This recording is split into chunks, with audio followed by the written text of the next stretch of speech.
Salut à tous, alors je suis allé voir Sans un bruit jour 1, qui est un genre de préquel spin-off de la saga Sans un bruit, qui propose cette fois justement un point de vue un peu différent. Ça se passe à New York, le premier jour de l'attaque, de l'invasion des monstres extraterrestres, très susceptibles au bruit, hein, ils n'aiment pas du tout le bruit.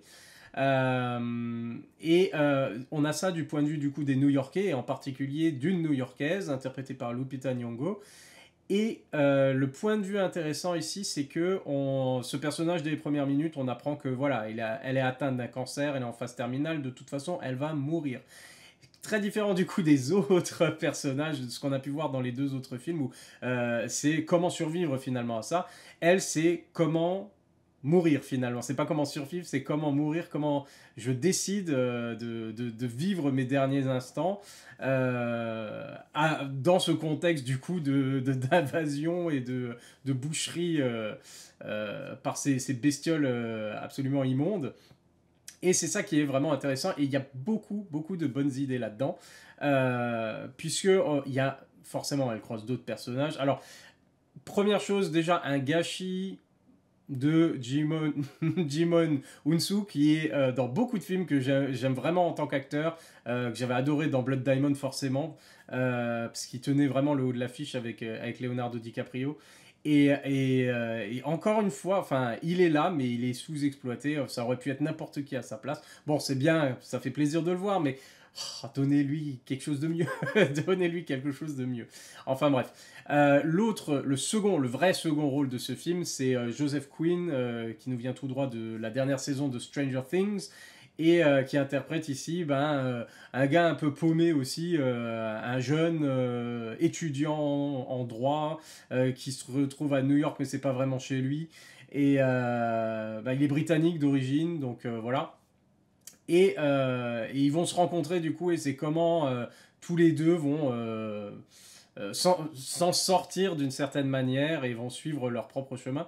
Et il y a, comme dit, à partir de là, il y a beaucoup de bonnes idées.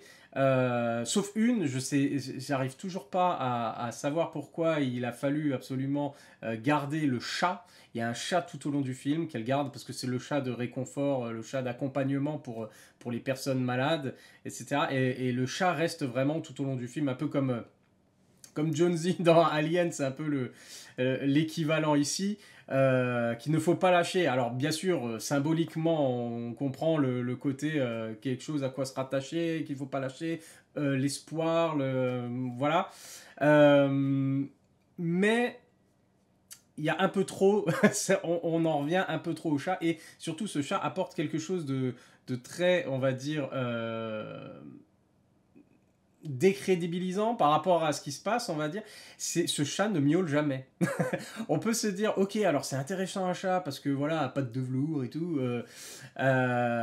Il se fait pas entendre, il peut se déplacer, il se fait pas entendre par les bestioles, etc. Mais un chat, ça fait aussi du bruit, et un chat, ça miaule, et celui-là ne miaule jamais, ce qui est absolument formidable, mais qui est pas très crédible tout au long du film du coup.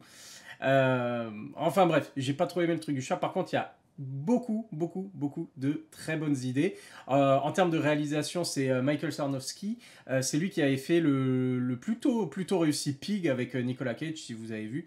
Il était très intéressant. Et on est vraiment dans de toute façon, sans un bruit, d'accord, c'est des films d'horreur, c'est thriller, film d'horreur, survival, film catastrophe, ce qu'on veut, mais c'est des films intimistes aussi. C'est très tourné vers les personnages plutôt que vers le grand spectacle. Et pourtant, il y a quand même du spectacle, et c'est très bien réalisé. Il y a des petits jumpscares, bien entendu, un peu gratuits, mais en même temps, ça va de pair, et c'est ça qui est la très bonne idée avec ces bestioles, et le style du coup de ces monstres qu'on a ici, c'est forcément ils frappent rapide, ils sont ultra rapides, ils frappent rapidement, etc. Donc ça se prête très bien à ce côté jumpscare justement, quoi. Donc comme pour les autres films. Par contre, justement, par rapport à ça, il n'y a pas de grande nouveauté en fait. Et c'est peut-être là un des défauts du film, c'est que ça se renouvelle pas vraiment en termes de bon on a compris en fait. il nous répète du coup les règles, etc. Où quand il pleut, quand il y a du bruit environnant, bon, on est caché derrière l'eau, comme derrière la cascade dans le premier film, etc. Et du coup, là, on peut parler parce qu'on est couvert, ils nous entendent pas, etc. Sauf qu'il y a aussi ce côté, à un moment dans le film, il y a une scène un peu... encore une fois, c'est pas très cohérent parce que il profite pas. À un moment, ils pourraient en profiter pour avancer et courir et faire une longue distance et arriver à leur but, à leur destination, parce que il y a une destination à atteindre pour ces personnages. Et au lieu de profiter du tonnerre et de la pluie pour y aller, pour courir, c'est là qu'ils choisissent de se réfugier en fait pour faire connaissance et qu'on découvre un peu qui est Joseph Quinn, du coup le personnage de Joseph Quinn. Et à ce moment-là, c'était genre, bah non, profitez-en, vous parlerez après, profite qu'il pleut pour courir. Et donc voilà, des petites choses comme ça et des petites longueurs dans un film qui pourtant dure 1h40, 45 peut-être, qui passe très bien, mais on sent quand même, il y a le côté un peu redite et il y a le côté un peu ça c'était pas forcément nécessaire, ça ralentit un peu, etc. Mais sinon, voilà, tout ce qui tourne autour du personnage de Lupita Nyong'o, justement par rapport à le côté c'est la fin, mais c'est moi qui vais décider. Et c'est ça, c'est super intéressant puisque en fait, dès le départ, il y a deux scènes. Il y a une scène surtout au tout début où on se dit ah, il y a quelque chose de spécial qui derrière dans le propos au niveau de l'écriture, c'est bien fait. Parce que malgré elle, elle est blasée de tout, bien sûr, elle en a rien à faire de rien, tout est de la merde, le monde c'est pourri, il n'y a plus rien d'intéressant, etc. Il n'y a rien qui me fait rire, il n'y a rien qui me... Voilà. Et on la force plus ou moins à se retrouver devant un spectacle de marionnettes.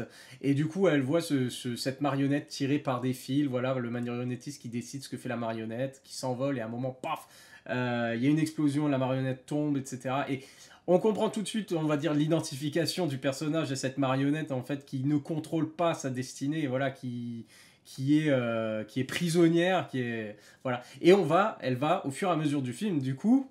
Ça y est, en fait, cette invasion extraterrestre permet de couper les fils et plutôt que d'attendre justement finalement la mort, c'est elle qui va décider de quand elle sera prête en fait à mourir. Et du coup, et c'est ça qui est très intéressant en fait par rapport au personnage et par rapport au film là tout simplement. Le personnage de Joseph Quinn malheureusement, euh, bon, c'est vraiment secondaire, il n'a pas vraiment de backstory ou de choses comme ça, on sait juste qu'il fait des crises d'angoisse, qui est vraiment pas arrangeant. Alors lui, au lieu qu'il y ait l'adrénaline qui pump et que quand c'est le moment de courir, il freeze, ce qui est un peu dérangeant, et ce qui est un peu genre le cliché du mais personne ferait ça dans un film d'horreur où on est là. Bon, après, tout le monde est différent, et peut-être que oui, on freezerait aussi. Enfin bref. Il fait des crises d'angoisse, il est terrorisé, etc. Donc il a besoin vraiment d'elle pour survivre. Et c'est pour ça bien sûr, il va l'accompagner. En fait, c'est marrant parce qu'il y a un parallèle forcément avec le chat, avec le côté chat où plutôt, il fait un peu chien abandonné en fait quand ils se rencontrent et il la suit comme ça en silence et puis alors qu'elle lui dit genre va-t'en, va-t'en. Moi je vais dans une direction parce que je veux pas survivre en fait. Et toi, va là où il y a de l'aide, ou je sais pas quoi. Et, et c'est genre, va-t'en, va-t'en. Ça rappelle un peu Cro-Blanc, comme ça. Et en fait, non, il la suit et tout. Alors il fait, bon, allez, hop, c'est parti, viens avec moi, et puis on va discuter, je vais t'aider, quoi. Et en fait, c'est un peu le côté, justement, en fait, c'est son... comme le chat, en fait, c'est son accompagnant, en fait, son accompagnateur. Il l'accompagne vers la mort, tout simplement. Et du coup, j'ai beaucoup aimé ce côté-là. Également, la musique. Alors, le son est très important dans un film où, justement, les effets sonores, etc., sont très importants et où beaucoup de scènes, on n'a pas de musique, on n'a rien. On a une très bonne musique. Je sais même plus, je crois que c'est Marco Beltrame. Non, j'essaye même pas. J'ai pas regardé qui était le compositeur, en tout cas. C'est très touchant. C'est de la musique très. Par rapport au sujet, évidemment. Et le côté un peu. Voilà, on se remémore, on est à la fin et on se remémore un peu, il y a un peu de nostalgie, il y a de la tristesse dedans, il y a de la joie aussi. Et c'est en tout cas c'est un score très touchant à l'image de quelques scènes comme ça justement qui sont pour moi les plus importantes et qui, évidemment, c'est les scènes où il n'y a pas de monstre, où il n'y a pas d'horreur, où il n'y a pas... C'est les scènes intimistes, c'est les scènes qui tournent autour du personnage. Et voilà. Et donc, j'ai bien apprécié le film, mais avec des réserves. Je l'ai moins bien apprécié que les deux précédents, je dirais. Même si, voilà, l'originalité tient du personnage principal qu'on va suivre et qui est là pour mourir, pas pour survivre pour une fois. Et la manière dont c'est fait, c'est plutôt touchant. Malgré ça, il y a quand même voilà, des scènes assez clichés, encore une fois, parce qu'on a déjà vu deux autres films sur le même sujet, alors ça fait répétition. Comme moi, je me répète, là je suis en train de dire la même chose que j'ai dit il y a 5 minutes. Mais voilà, on a ce côté-là qui, pour moi, est un petit peu dommage. Il y avait un peu mieux à faire. Et le chat, quoi. Ouais. Le chat qui... Voilà, il est là, je pense, parce qu'au départ, l'idée de départ, c'était symboliquement d'utiliser le chat, justement, pour...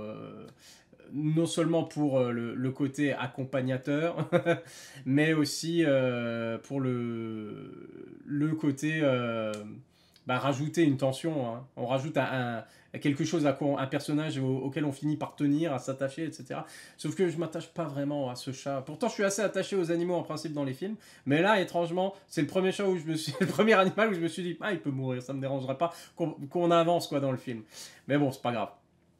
En tout cas, j'ai bien apprécié quand même. J'ai passé un bon moment. Il y a des scènes bien touchantes. J'ai beaucoup aimé la fin en particulier. Parce que l'air de rien, même si des fois j'étais là un peu, ouais, ça semble réchauffer, ouais, c'est bon, on a compris. D'un coup, il y a des scènes qui vous prennent vraiment aux tripes. Et j'ai trouvé que le final était pour ça très réussi, même si ça lag un peu du coup au milieu. Le final était très réussi. Donc voilà. Voilà, c'est tout. C'est tout ce que j'ai à dire. Donc pour la critique de Sans un bruit, jour 1, je sais pas s'ils ont prévu encore... Alors si le film marche, et j'imagine que dans le style, ça peut que marcher, parce que les deux précédents ont plutôt bien marché. Pourquoi pas un autre, mais ce serait bien qu'on finisse par avancer. Alors, soit qu'on on en découvre un peu plus sur ces bestioles, parce que là encore, ils nous mettent des petits trucs un peu nouveaux, mais exactement comme les personnages, en fait, on est là, genre, j'ai pas très bien compris, en fait, qu'est-ce qu'ils faisaient, quoi, il y a des bébés à un moment, le gros, il donne à manger, ou... bref, j'aimerais bien soit un prochain qu'on découvre un peu plus, justement, sur ces bestioles, ou un autre point de vue, le point de vue peut-être militaire, hein, comme Alien, où c'est des gens normaux dans le premier, dans le 2, ça y est, c'est des Marines, etc. Enfin bref, qu'on en découvre soit un peu plus sur ces personnages-là, soit je sais pas. Parce que c'est vrai qu'au bout d'un moment, ça commence à tourner un petit peu en rond. Après, voilà. L'histoire était touchante, mais quand même. Et j'ai préféré du coup les deux premiers. Voilà, c'est tout pour Sans un bruit jour 1. À la prochaine. Bye.